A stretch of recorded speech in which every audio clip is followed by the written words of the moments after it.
security.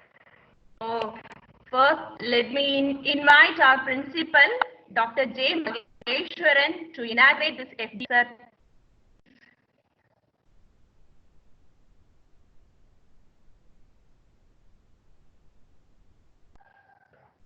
Principal, sir. Yeah, ma'am. HOD, ma'am. Sir. Yes, sir. Inaugurate this FD. Yeah. Sir. Whether my voice is audible, ma'am? Yes, sir. Yes. Yes. Go ahead. Okay. Good afternoon. Resource persons of this faculty development program, Mr. Jerry, Mr. Rohit Gautam, Ms. Shifa, head of the departments of IT, Computer Science and Engineering,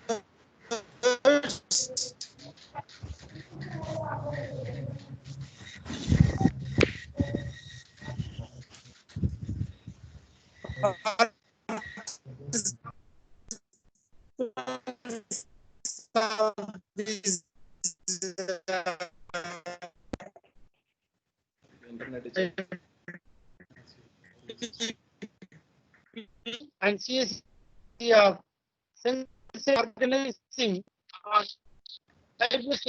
2020 from 2 p.m. to 3 p.m.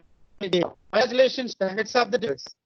The organizers, Mr. Jerry, Senior Cyber Security Actify Cyber Security, Mr. Rohit Gautam, Cyber Security Shifa, Cyber Security Train, on behalf of Xavier's Catholic College of Engineering, my sincere thanks to the resource persons for their kind acceptance amidst their busy schedule. I am happy to note that we received a good response immediately after uploading the details about these online programs are from reputed institutions,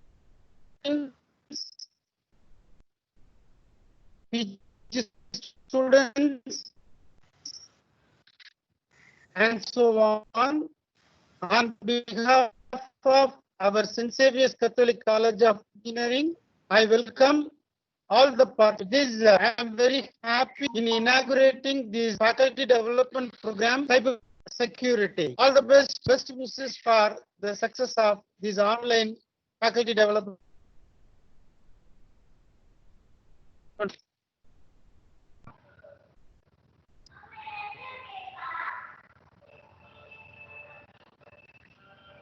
Thank you, sir.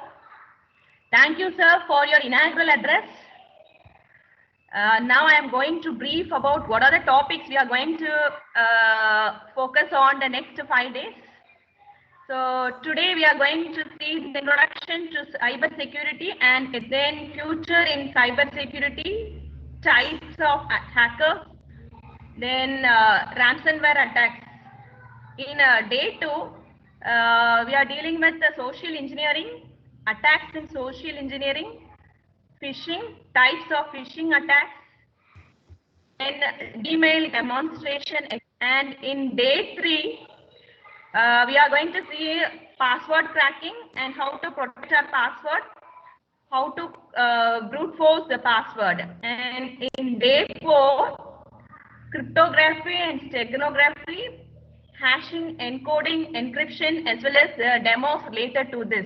And day 5, future scope and bug bounties, etc.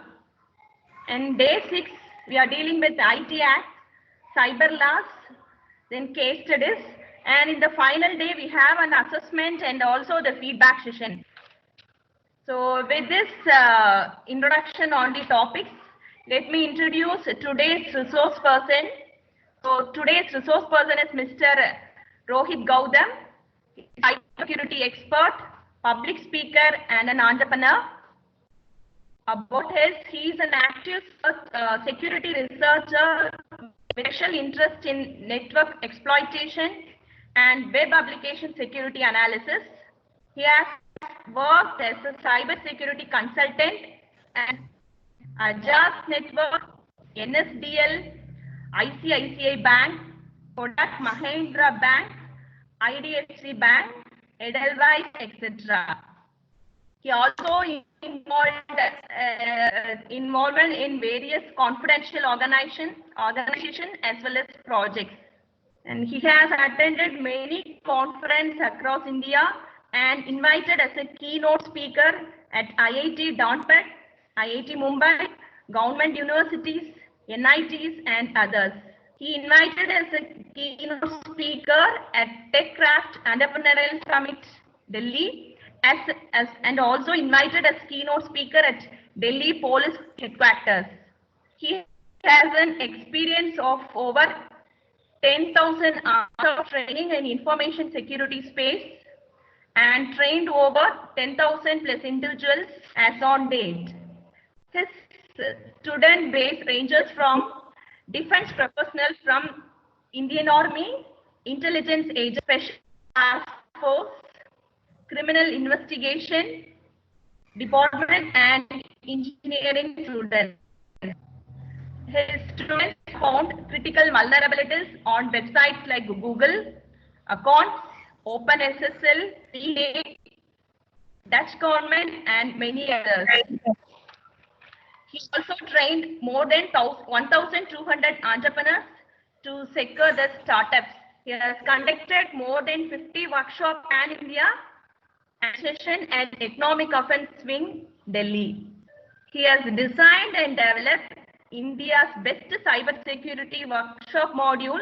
The title is What the Hack Level 1 and Level 2. Currently, he is working along with the Government of India, and this module is under review for getting approved certification training in our country. With this introduction, I hand over the session to Mr. Rohit Gautam.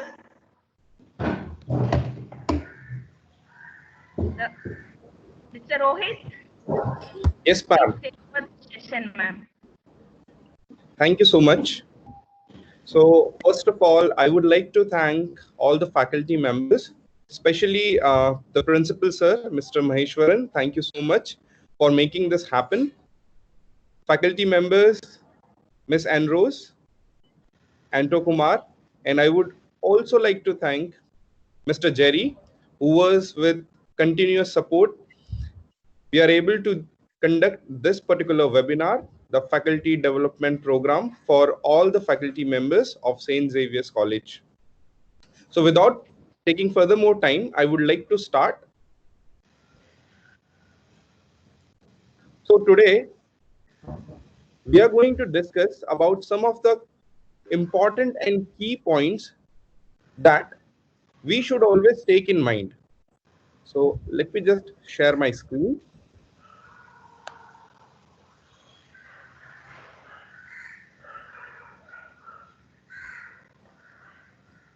Yeah, so my screen is visible. Yeah, yes, Rohit. Perfect. Okay. So this is my introduction. Ma'am has already said my introduction, so I will just skip this. So today we are here with hacking and fun.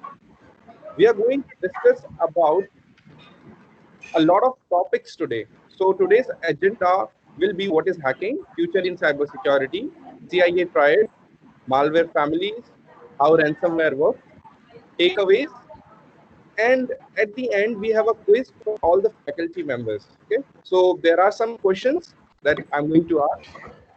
So basically I want to complete everyone's full attention onto the presentation for today. so that they learn something beneficial out of this. So why cybersecurity is important would be the first question that like to ask to everyone. All of you who have joined this particular session have devoted their important time. Why have you joined for the cybersecurity seminar or cybersecurity faculty development program?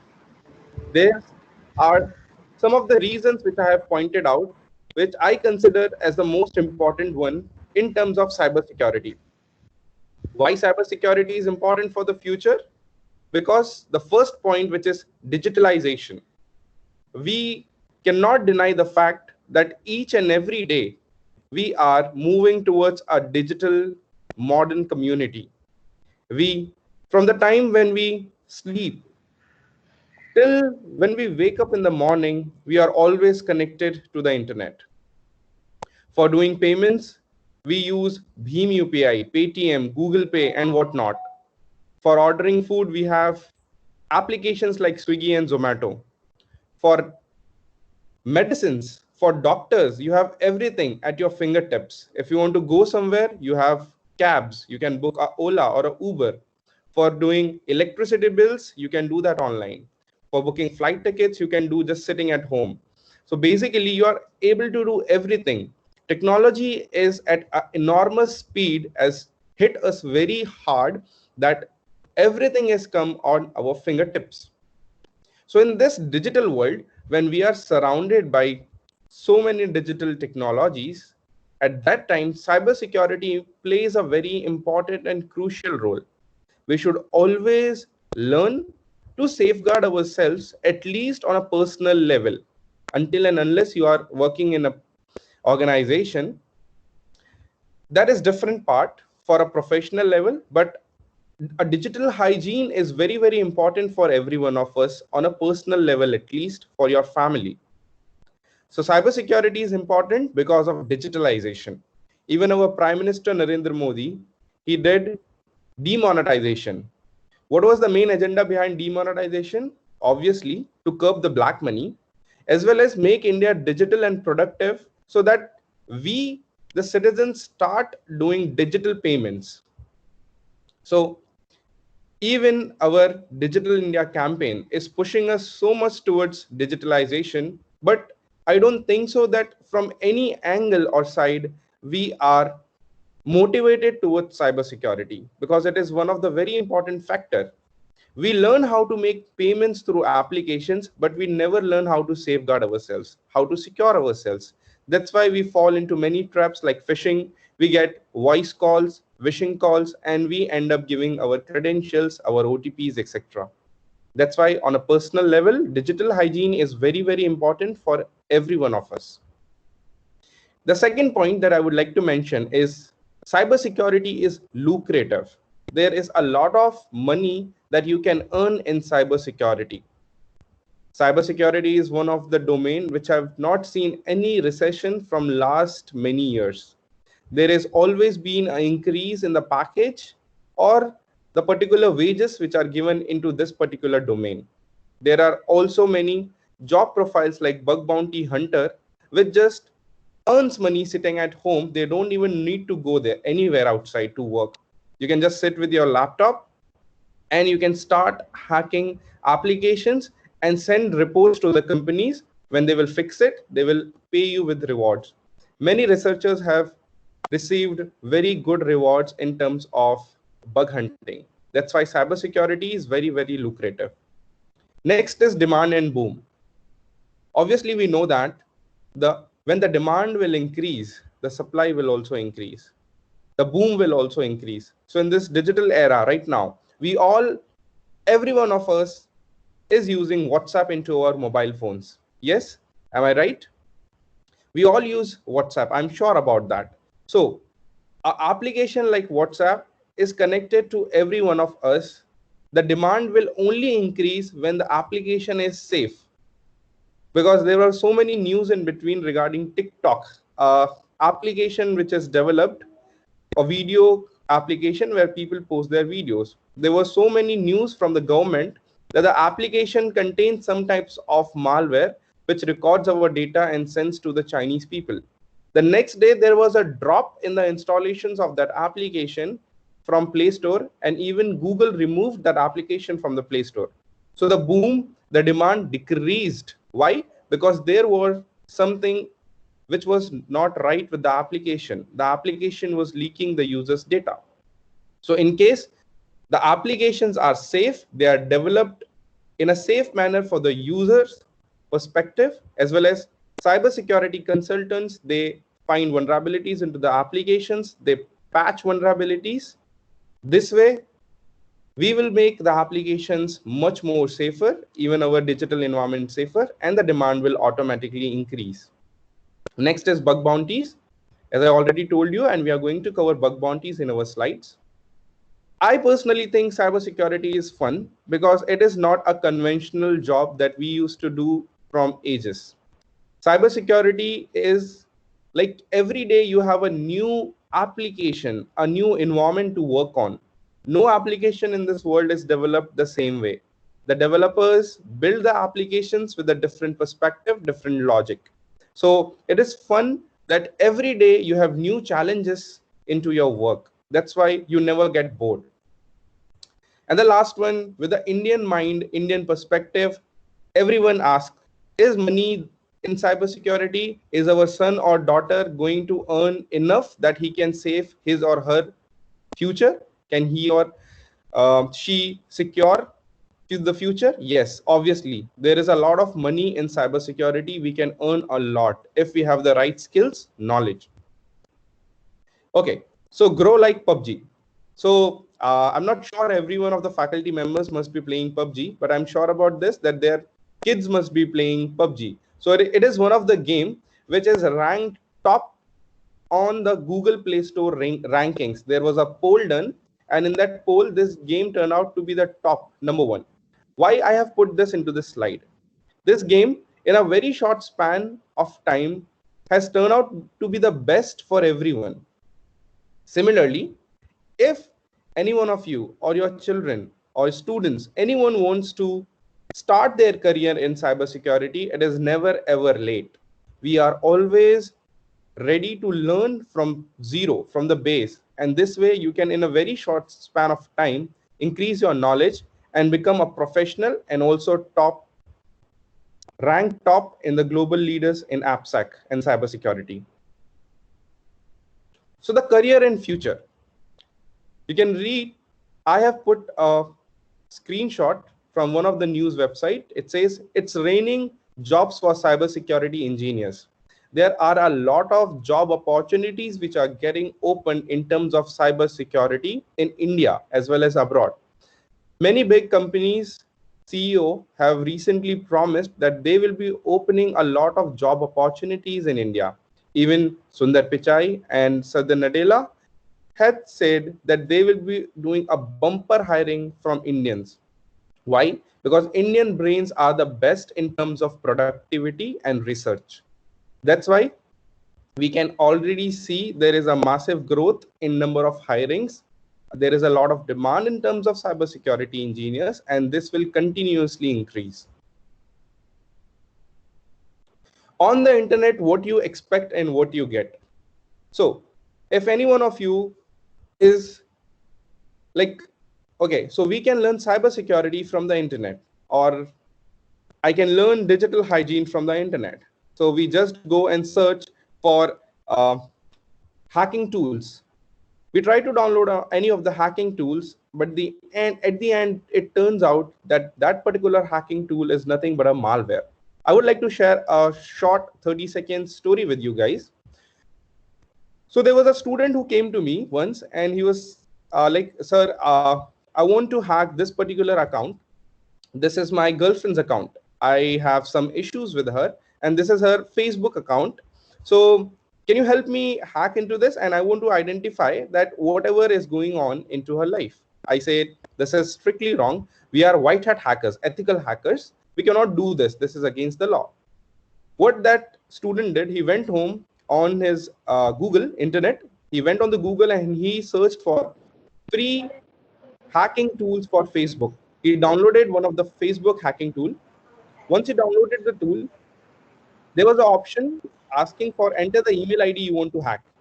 He quickly entered his girlfriend's email ID, and there was a button. He clicked on that button that said hack.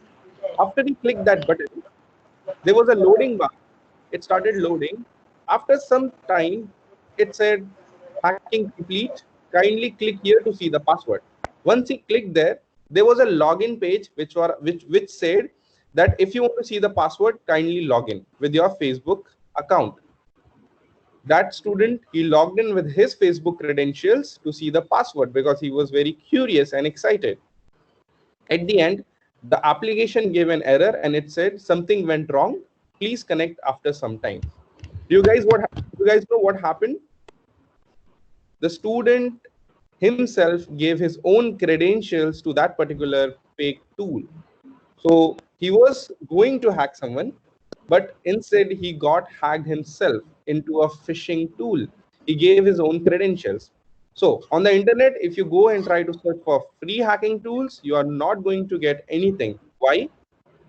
If you search for just this keyword, which is Facebook hacking tool on internet, there are 1.2 billion pages that you will find out. All these pages are indexed by the scammers, okay, to scam and attack people. So we should never ever try to search these types of tool on internet because mostly they are hoax or dope tools which are there to scam people. So in case you think you will be able to hack a multi-millionaire company by just a free hacking tool, then you are on the wrong direction. You cannot do that. You cannot hack a multi-million company by just a free hacking tool. It is a different perspective, which we call as vulnerability assessment and penetration testing.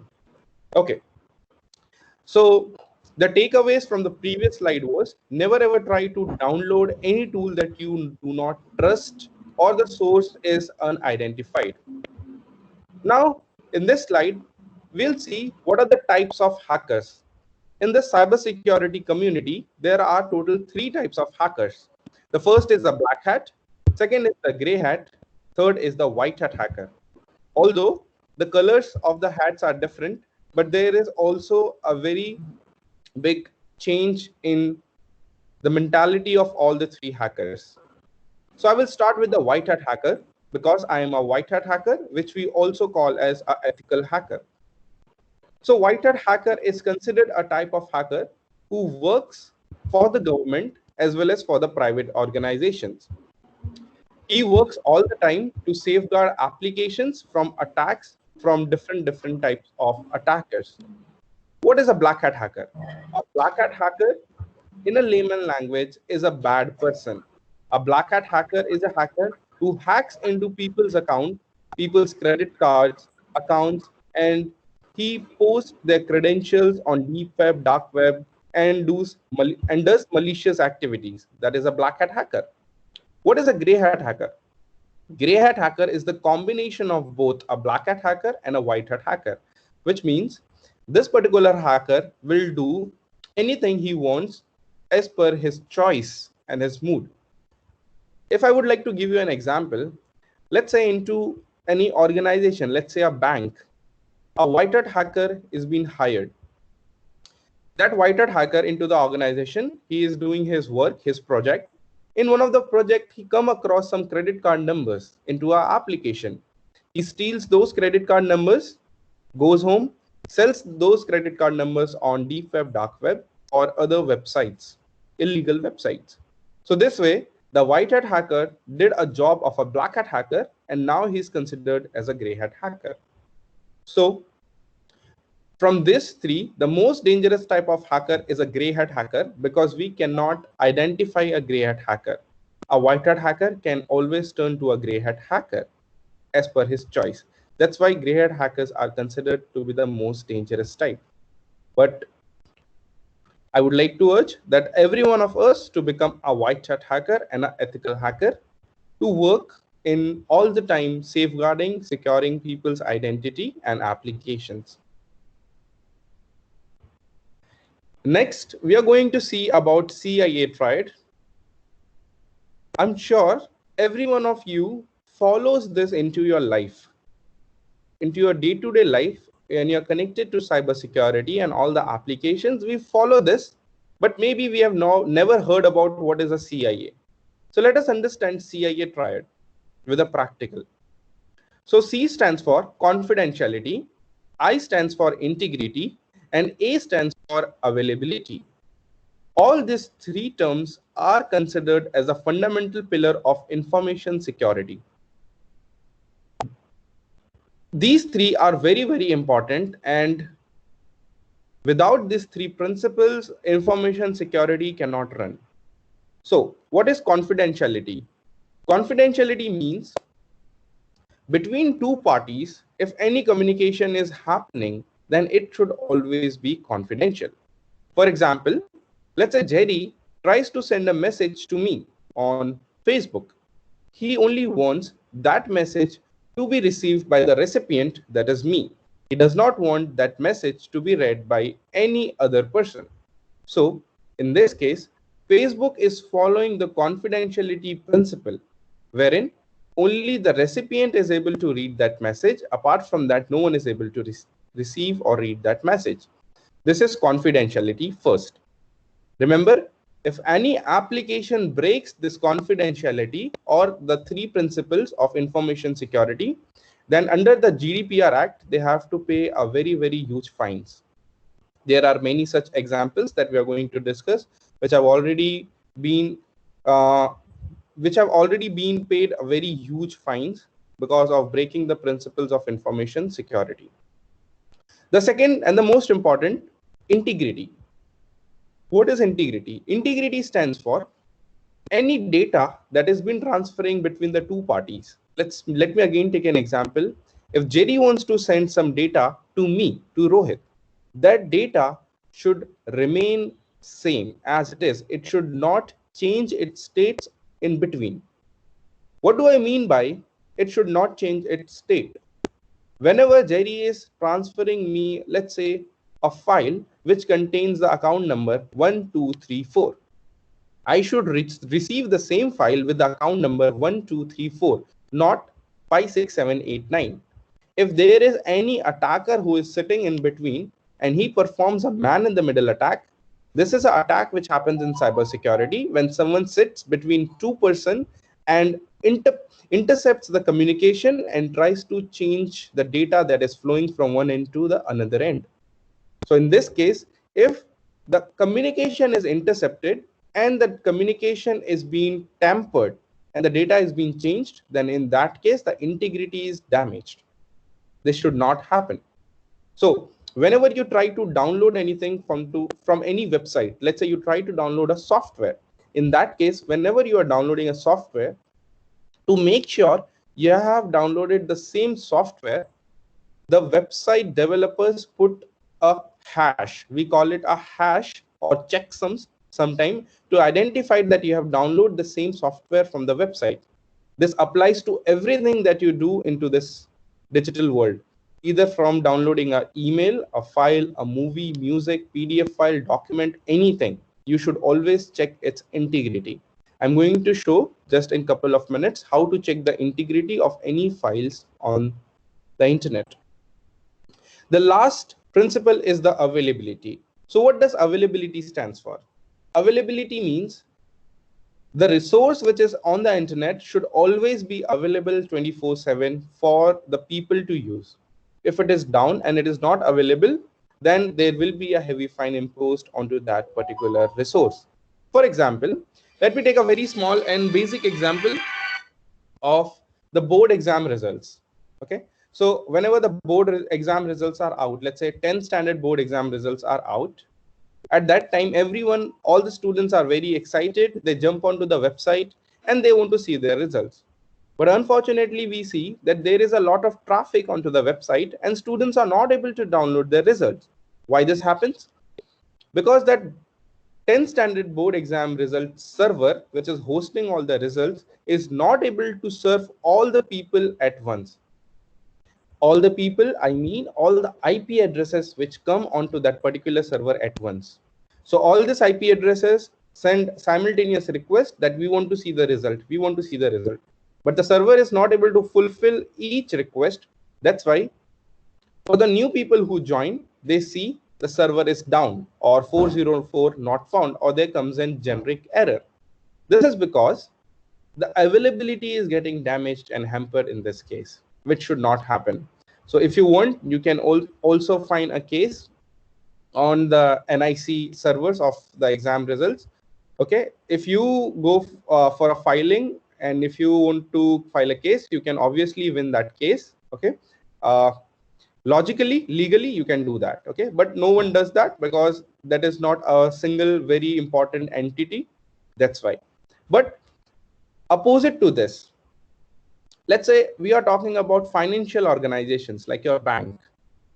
Have you ever thought about this?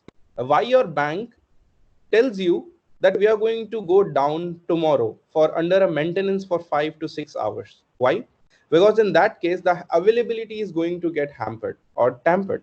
In case you want to send some urgent money or do fund transfer to someone at that particular specific time and you are not able to do it, you can obviously, according to the CIA, file a case. Okay, this is because your availability is getting damaged. That's why the bank people, they already make you aware that we are going to go down from this particular time to this particular time. Sorry for the inconvenience.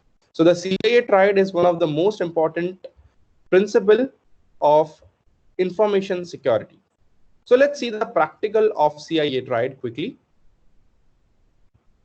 So now what I'm going to do is I'm going to create an empty file. So let me just open my notepad. Okay, so I have opened my notepad and let me just write something here. This is my account number. Okay, so let's say my account number is 1234. I have given my account number as 1234. Let me save this file and let's say we keep the file name as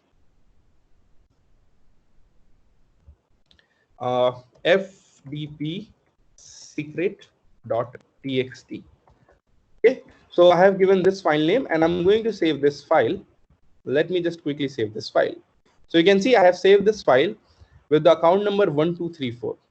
Now I want to check the integrity of this particular file. So what I can do is I can quickly take an application. Hashbox is the application which I'm using. This particular application or software is used to identify the integrity of files. I'm on to Mac OS, so I'm using this particular application. It is free of cost. In case you want to identify the integrity, you can always use Hashcalc on Windows-based computers. Okay, so let's quickly take the file that we made, which was FDP secret. Let me take this file and drop it into this tool. So once I drop it into this tool, you can see some strings are being generated. What are these strings? These strings are nothing but hashes. Okay, these are the hashes which have been generated. So let me just open up a new file to save this particular hash. Okay, so let me just copy this hash. This is MD5 hash. Okay, and let me copy here. So original hash. Let's say original hash. This is the original hash of the file, okay, which contains the account number. This is my account number 1234. Okay, now every one of you, please observe what I'm going to do over here. So I will modify this account number. So let's say I modify this account number to 1235. Okay, so I have changed this to 1235. Let me just save the file again. So I will just save this file. The file has been successfully saved, and let us try to again put this file into this tool and let's see, does the hash changes or it remains the same. Most of you will say the hash will remain same, or most of you will say the hash will change. So let's identify what happens. So this is the file. This is my account number 1235. I will just take this file again, drop here, and after dropping this file over here, you can see I have generated a hash. Let me just copy this hash and let it go here. Okay, and let me just type here new hash. Okay, so it is giving the same hash. Let me just Again, start.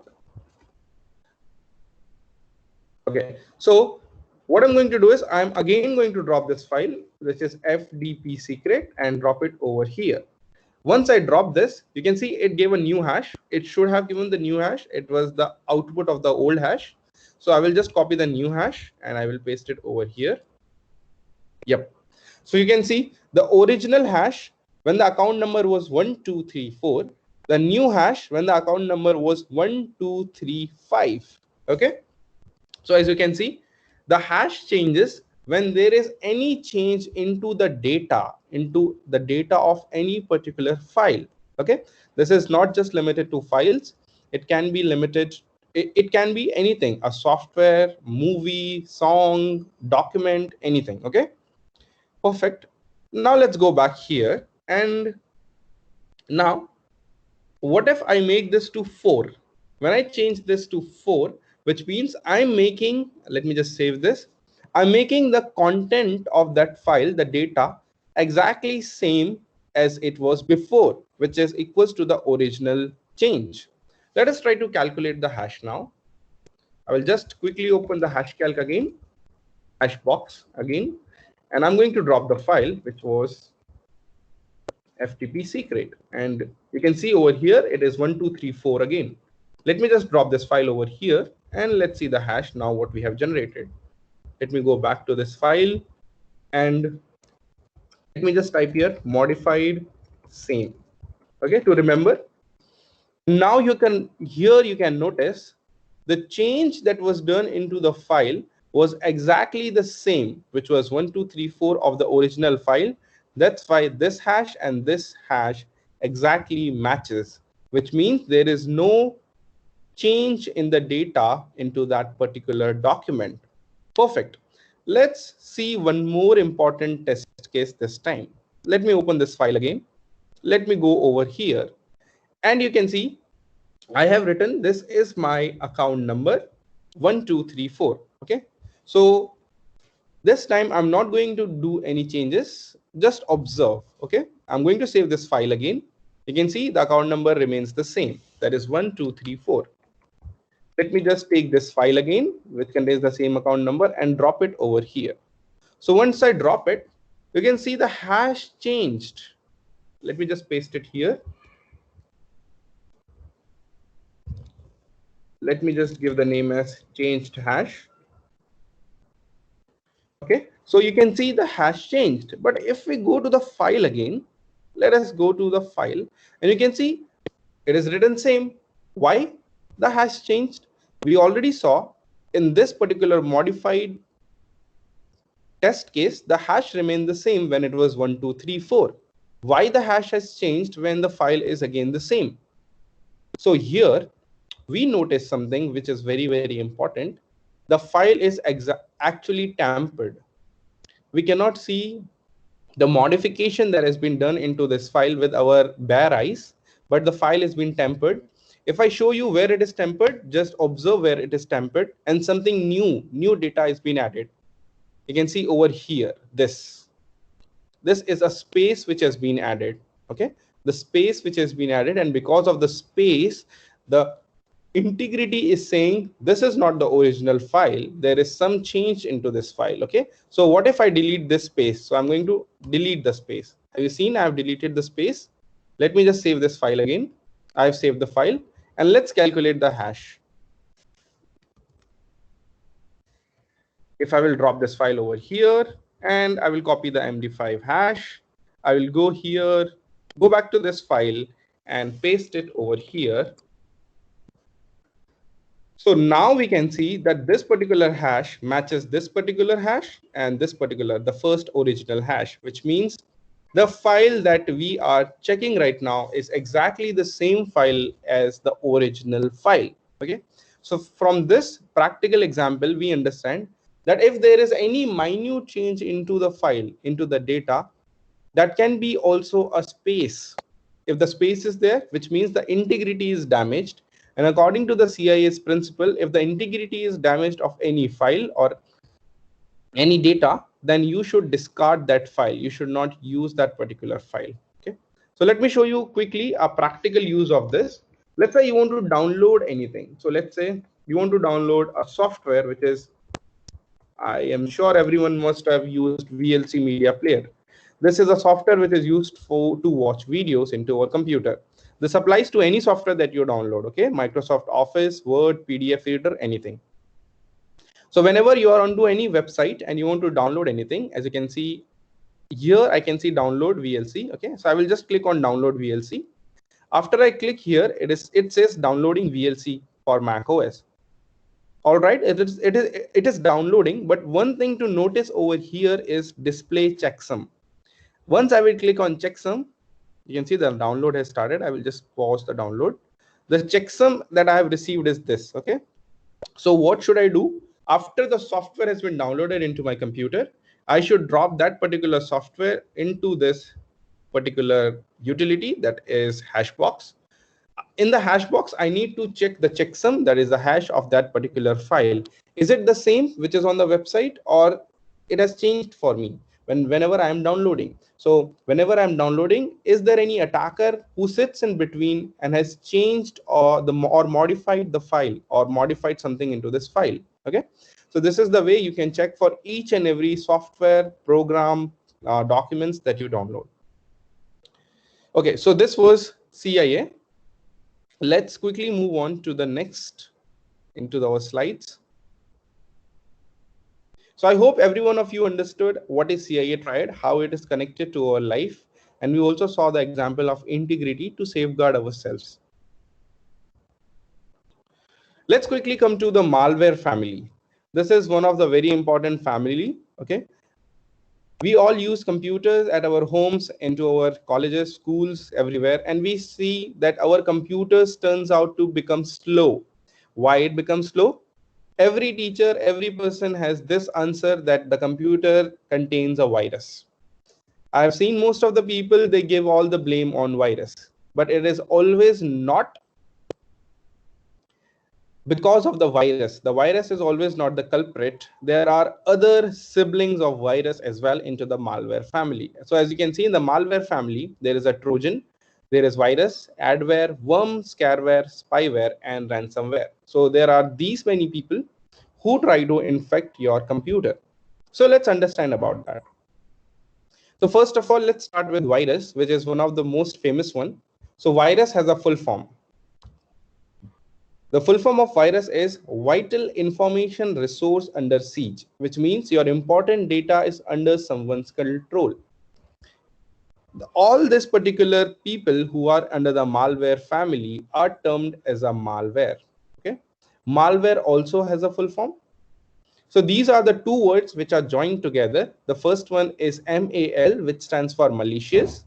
The second one is ware, which is software. Okay, so this basically combines to make malicious softwares. Malicious softwares or malwares are those particular softwares which does harm to our computer, which infects our computers and which does some harm to our computer.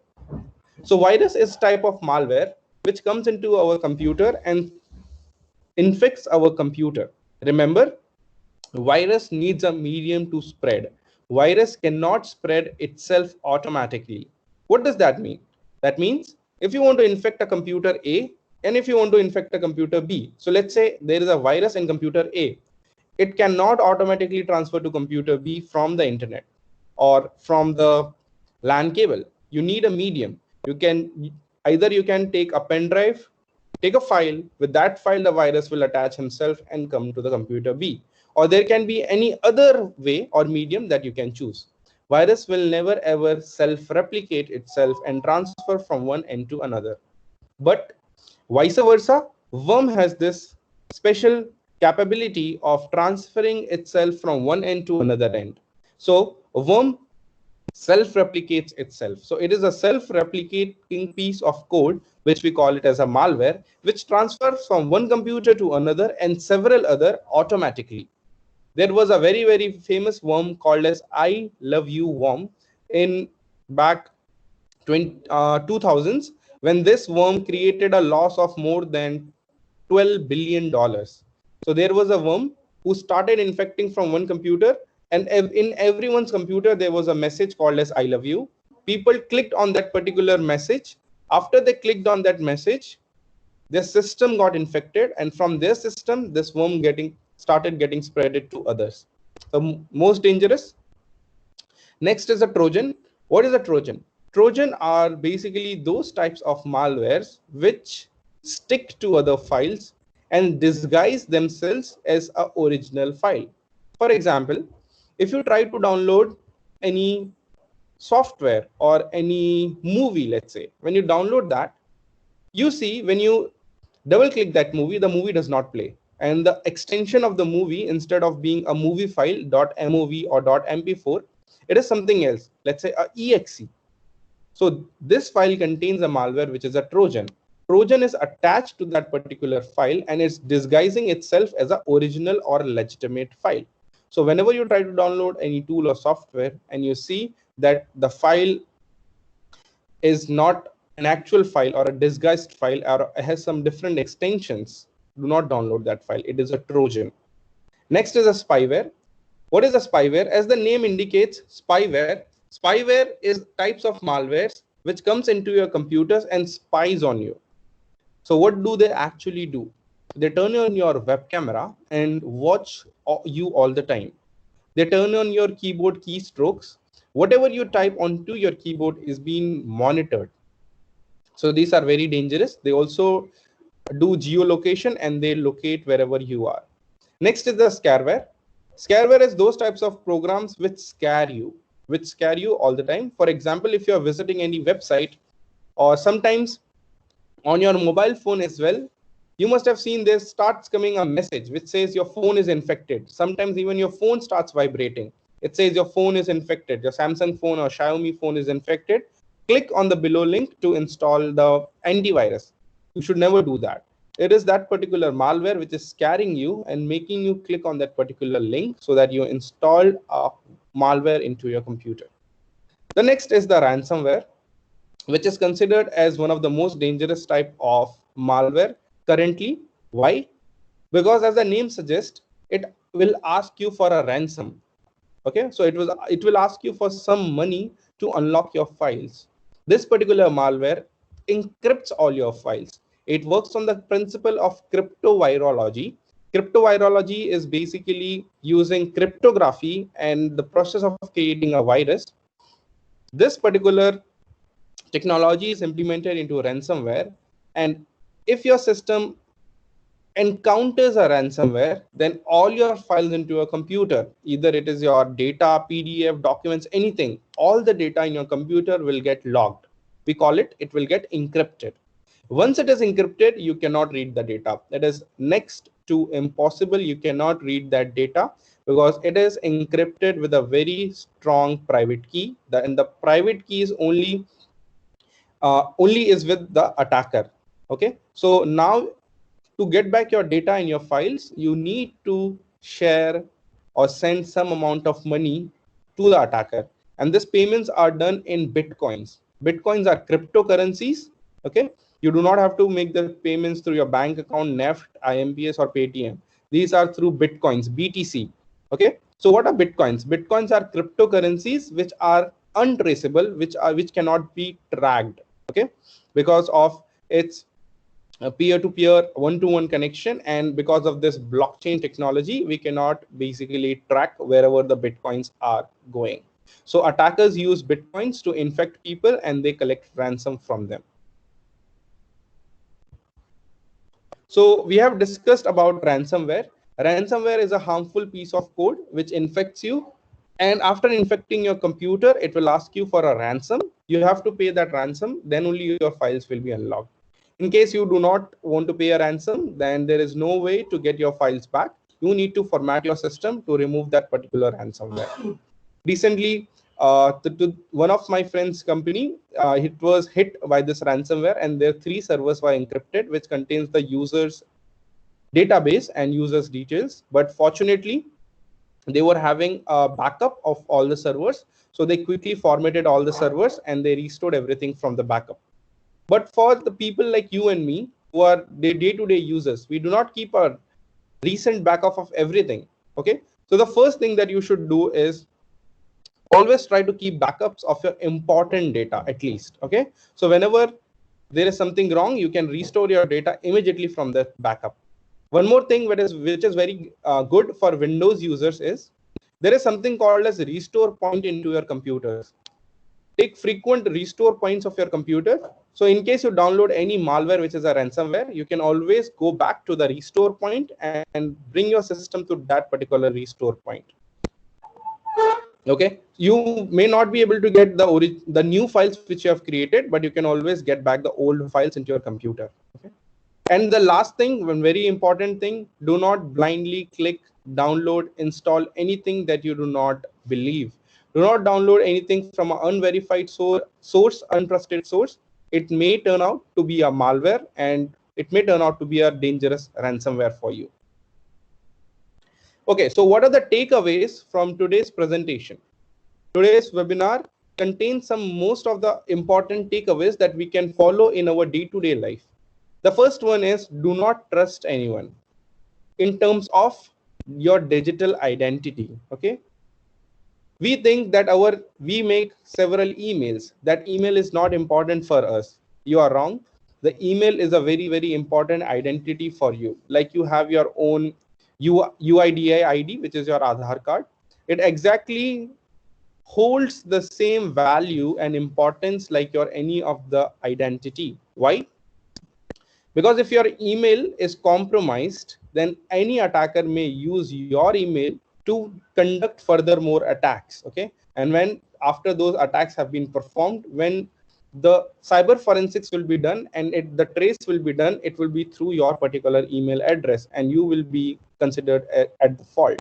So remember, do not trust anyone on the digital platforms. Do not give away easily your IDs, or do not click on any phishing links, or do not fall for any traps. Do not become a victim. Do not trust anyone that is your family, friends. Okay, in terms of digital identities that I'm talking, never ever easily give out things. Okay, do not click random links on the internet. Do not click any links that you see. Okay, generally these are phishing links which lure you, and you tend to click on those links and you fall into traps. Do not plug USB flash drives randomly into computers. Okay, there is also an attack in which we call it as a rubber ducky attack, in which you take a pen drive, you put it into a computer, and your whole computer is getting infected, and the attacker can watch whatever you're doing into your computers. We call it a rubber ducky attack. Never ever try to do this. Okay, we have seen that people tend to put flash drives into their computers. I have seen this attack many times when attackers deliberately throw USB flash drives into college campus, or into organizations in near canteens. People tend to pick these pen drives and they put it into their computers, and their computers are then attacked. So never ever do this. Do not log in through public networks. By this I mean, whenever we get a free Wi-Fi hotspot, never ever connect to that free Wi-Fi hotspot or public network. Generally, these type of public networks are considered to be very, very dangerous, and your communication can easily be intercepted by any attacker. I personally, when I was performing an campaign for an organization, at that time we intercepted a public network and we saw how many people were connected to that network. So the count was around 500 people was connected, and we were able to see whatever they were doing onto their mobile phones and devices. We were able to, in the real time, intercept the communication, and then we advised them that whenever any new connection that you see, a open connection into your home, office, or anywhere that you go outside, never ever connect to that. Okay, do not be greedy for the internet connections. It may turn out to be a trap. There is a technical word for this. We call it evil twin attacks in cybersecurity. Okay, the next one is do not leave devices unattended. I have seen most of the people, they tend to keep their devices unlocked. They leave it, they go, after some time they come back, they start their work. In your absence, someone can do some malicious activities onto your computers, even into your computer labs at your schools and colleges, or at your personal level. Never leave your devices unattended. That is a very, very dangerous practice. The last one, do not use a lot of social apps.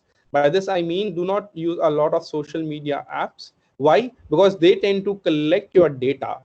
There was recent reports that the famous game that was PUBG, it used to record whatever the users are talking. And there are so many applications as well, which we install into our phone. Recently, Indian government has also given a notice in public this that 52 applications on the Play Store. The notice was given, I think, 2 days back, in which it said 52 applications on the Play Store are considered to be harmful. Remove that immediately. Okay. TikTok was one of the application onto there. So do not use a lot of social apps because they tend to track your activities and your behavior. And this all activities and your behavior, your data, your cookies are being used by these companies for data analytics. So that's too much of do not. Then what should we do? Do respect the privacy of others. Do keep changing your passwords. Okay? Always respect the privacy of others. You should always keep changing your passwords frequently. At least every week or every 2 weeks, you should change your passwords. Do log in through HTTPS. Whenever you see any website, do not blindly log in or start interacting with the website. Always see if there is a green padlock onto that website, which is HTTPS, which stands for Hypertext Transfer Protocol Secure. Do report spam and phishing attacks. In case you anytime receive a phishing email onto your device, your email, always report it. There are many ways to do that. One of the way that I will just tell you is just go to this website, which is Maha Cyber Cell. Just go on this report phishing. This is an initiative which is taken by the government. Maha Cyber Anti-Phishing Unit, reportphishing.in. Whenever you visit a fraud website, in case you have seen a fraud website, just go on to report your incident of a fraud website. You can just choose your fraud website link. In case you have got a fake call, we call it as vishing, voice over phishing. Just go there, enter the mobile number, the fraudster's mobile number, and the government will automatically track them down and do further inquiry and further process. If you get a phishing email, if you get SMS, sometimes we get fake SMS saying that we are from the bank, or you have won a lottery of 5 crores, report it over here. Okay. On any other communication or social media platforms, then you can always use this particular option.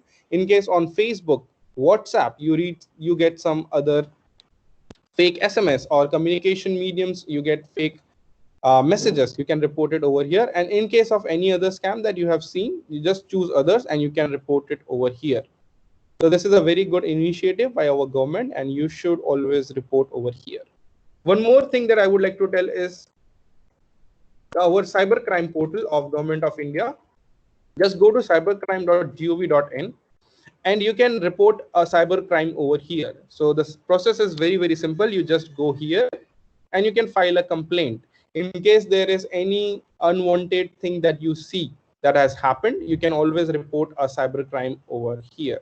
Okay, they will assign a ticket to you and they will work on that to resolve the matter as soon as possible. Let's come back to the presentation. Okay, so do report spam and phishing attacks. We have already seen where to report them. Doubt yourself. Is my girlfriend's name, it's my pet's name, or my date of birth really a secure password? I urge every one of you, in case you have your passwords as your name, your father's name, mother's name, date of birth, pet's name, change it as soon as possible. Why? Because these types of passwords are considered as weak passwords, okay, and it can easily be guessed. There are a couple of techniques through which we can make custom word list, which we are going to see in our next sessions very soon. In the next sessions, we will see how we can crack a password by just guessing these very simple details about any user. There is also one thing called as password spray attack, in which if you tend to keep the same password on all the websites, let's say Facebook has the password Rohit123, Twitter has Rohit123, even my internet banking has Rohit123.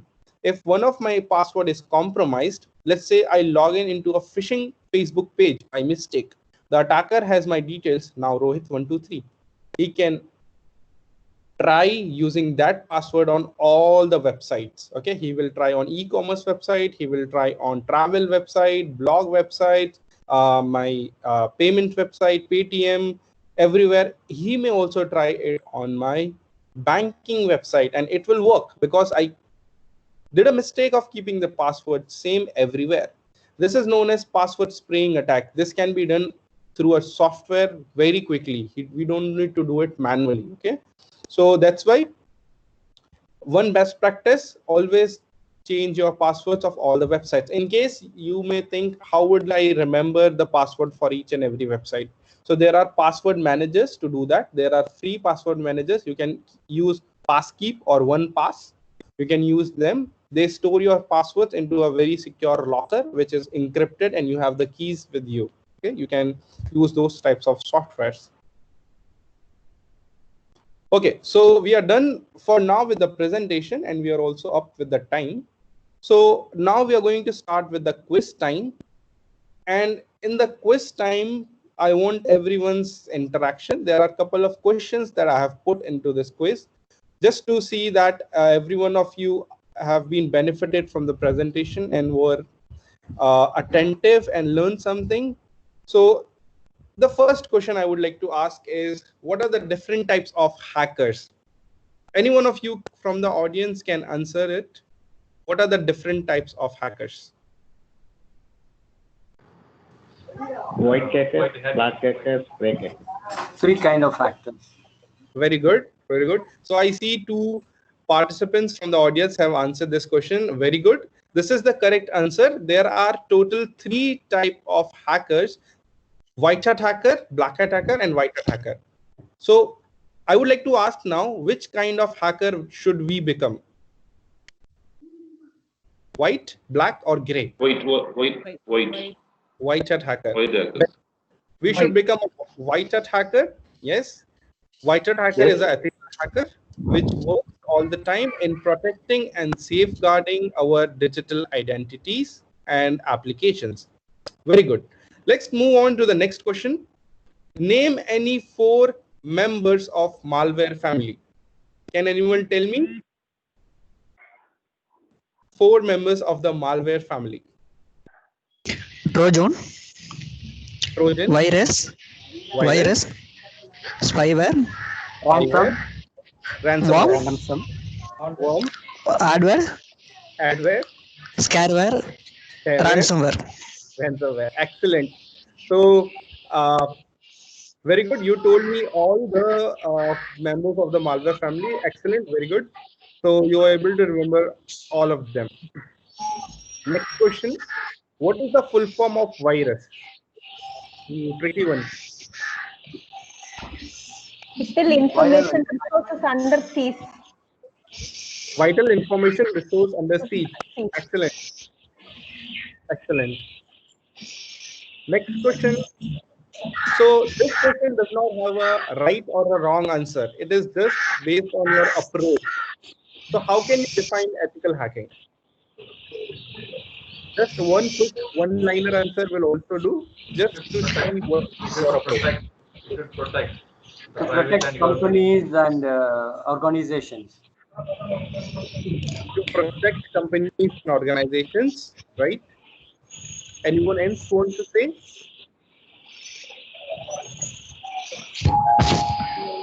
protect the data, Protecting the data, right? So this question has, yes. So this question has different answers. Okay, so we can define ethical hacking in protecting our data, as said by participants, protecting companies, protecting organizations, working all the time, defending attackers, and safeguarding online digital identity and applications. Very good. The next question is, don't in your day-to-day life. Can anyone tell me 5 things that you should do and 5 things you should not do?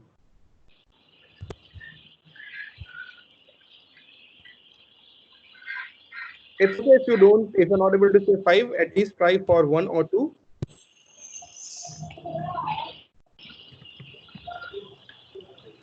Five don't must be, you don't keep all the passwords the same. Don't Yes. Download anything just like that without checking. Right. And don't leave your system just open for unattended.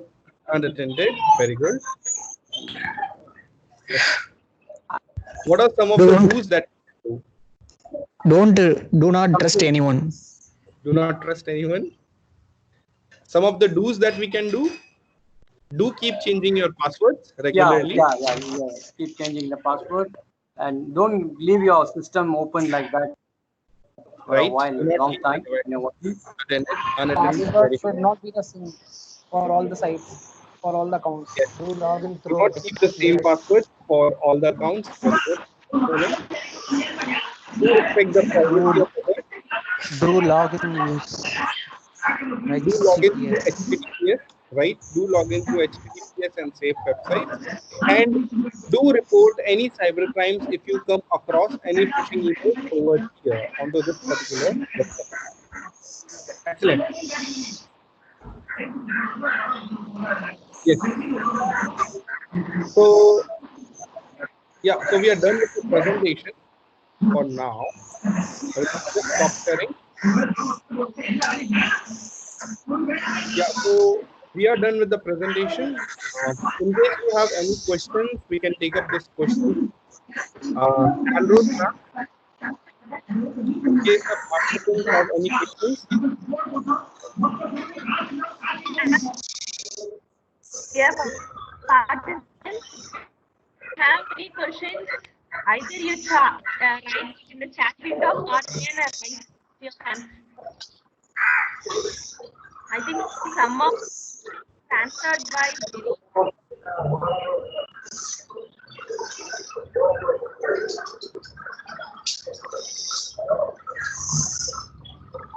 just kindly mute your audio.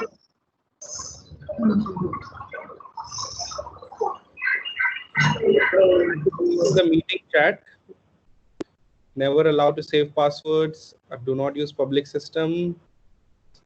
It was a wonderful session. Feedback form, please. Okay, so thank you, sir. All the questions are already. Sir, as someone who is starting newly into this learning into cybersecurity, how should I start exactly? What should I start learning from exactly? As a totally non-computer background person. Non-computer background. Okay. So one of the advice that I would like to give you, so anyone who wants to start into cybersecurity with a non-technical background, so there are a couple of things that you should first understand about. Okay. Cybersecurity is not at all difficult to start with or to jump into. Okay. It is very, very simple. There is only one thing that is important for you is that you should be curious to learn things. Okay. So what are the couple of things that you should know? First is you should know the basics of networks, that how network works, how devices are connected to each other. Second thing is you should know how Linux works. Linux is an operating system and you should know basic commands of Linux and how to operate a Linux operating system. I know we all have been using Windows operating systems from long time, but when we are going to start in cybersecurity, you should know Linux because most of the programs, softwares, scripts that we are going to learn, the servers that it is only feasible and more effective on Linux because Linux is one of the operating system which is used on 95% in the world for running servers. First basic thing is learn basics of networking, basics of Linux, and then programming language is one of the add-on. If you start with, you can learn any programming language. Okay, I would suggest you go with Python because Python is very simple, effective, and powerful in terms of cybersecurity. In case you want to write your own script or a code that you want to utilize. Last and very important thing that you can do is keep reading about blogs. Blogs reading is very, very important, and you will get a lot of insights from other people's. Okay, read. Thank you, sir. Thank you. Yeah. Sir, Read about. Linux and Linux Kali are the same. You can start using any Linux operating system that you want. Although there are different flavors of them, you can start with Red Hat, Ubuntu, or Debian based Linux. As you said about Kali Linux, it is one of the penetration testing operating system which is based on Debian based flavor. So, and it is already power packed with all of the hacking tools. So it will be a good choice to start with Kali Linux or Parrot OS. Thank you very much, sir. I have taken the points. Yeah. Do we see any other question? Yeah. Does the antivirus software will protect all kind of attacks? Antivirus software. Okay. So actually, we had a very heated debate on this particular topic when I was into a conference. So yeah, so I would like to sum up in just quickly under 30 seconds the answer for this question. So antivirus will never ever protect you against all the attacks. So it is a clear no, and never ever an antivirus will protect you. Why? Because antivirus, how it works, I will just quickly summarize. Antivirus works on signature based detection. So how does signature based detection works? So let's say there is a malware, there is a virus which is infecting everyone in the world. Okay, what this antivirus companies will do it, they will take that malware sample, take the signature of that sample, put it into its antivirus AV database. We call it AV signature database, and they will sell to the people. Let's say you have installed that antivirus and you update your database. At that time, you download the new signatures of the malware into your computer. When you hit start scanning, your computer starts scanning for that particular signature. In case it has not identified that signature, it will say computer is clean. In case it checks if the signature is present into your computer, it will say their computer is infected with a malware, please clean, and you will clean it. But this is not a proactive approach of detecting malwares. This is a conventional approach. Why? Because there are many malwares like polymorphic malwares or symbiotic malwares, which keeps on changing their state every 10 or 15 seconds. So in that case, it cannot be detected by any antivirus signatures. Why? Because the signature never remains the same. The signature keeps on changing. You can just read about polymorphic virus and symbiotic malwares. This type of malwares keep on changing the signatures, which are very difficult to get traced by this antiviruses. Okay, so I told the problem. Well, the problem is we should never use an antivirus. Then how to safeguard ourselves? This is the next question which will come to your mind. The best way to safeguard yourself is 3 points. First is analyze whatever you're doing. Never ever click any phishing link, and never ever any download any harmful or soft malicious content into your computer. Second is alert. In case you download anything, alert people, alert the phishing report it to the phishing campaign or to the phishing cybercrime portal. Okay, alert people about that. Okay, I downloaded software, it is a malware, I will not going to do not install this. Make people alert. Okay, so analyze, alert, and last one is aware. Make people aware about this. Okay, that this particular website, software, this particular piece of code, this particular links, this particular message is harmful. Okay, do not click on that. Okay, or do not interact with this. Okay, so and the last thing that I would like to say is always run things into a sandbox environment. What is a sandbox environment? Sandbox environment is an environment, virtual environment, in which you can run softwares or anything that you do not trust. I would like to give example. You can download a program called as Sandboxy, SANDBOXI, and you can run any software you want into that particular Sandboxy virtual environment. It will never ever infect your computer. All the softwares will run into that particular virtual environment. You close that virtual environment, everything will get closed. Nothing will infect your host computer, that is a Windows computer or any computer that you're using, and you will be always safe from these types of attacks. I hope. Yeah, thank you, sir. Thank you so much. Thank you, sir. Yeah. So just one last question, sir. For your wonderful presentation. Yeah, ma'am, somebody is asking the questions. Sir, Yeah. the Sandboxy is a virtual hard drive, sir. Is that just one last No, question? no, no. So Sandboxy is a software which you can use. So let me just share my screen. It will be more. I will just explain. I'll just Thank show. you, sir. Very kind of you. Thank you very much. Yes. So Sandboxy is a software application isolation program. It is an open source program. Okay. You can just go onto this website and download this. You can read the tagline of this software is trust no program. You should not trust anything. So once you install this into your computer, anything after you have installed this, anything that you want to run into your software, into your computer, let's say you want to open a PDF document or you want to install a software, just right click on that software and choose run with Sandboxy.